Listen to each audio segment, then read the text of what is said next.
Hello guys! So meron tayo ditong One Shot Eco Wash and Wax. So papakita ko sa inyo kung paano siya gamitin at kung paano siya i-apply sa ating mga sasakyan.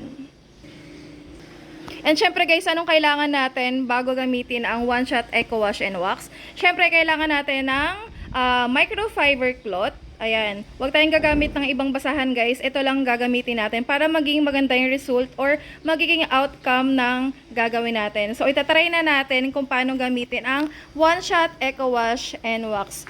Go Sir Neil. So spray na natin from the top. Ayan.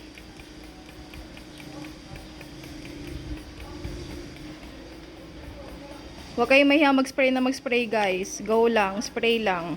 Then, wawipe na natin ang ating microfiber cloth.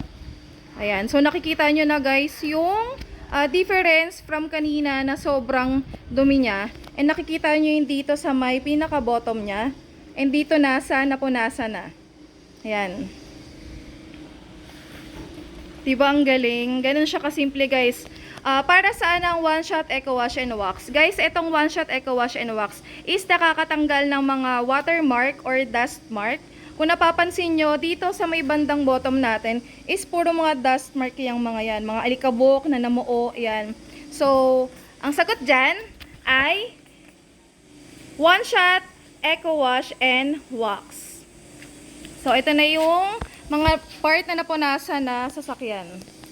Ayan. O diba, ang galing. Kita nyo guys yung difference from madumi to malinis.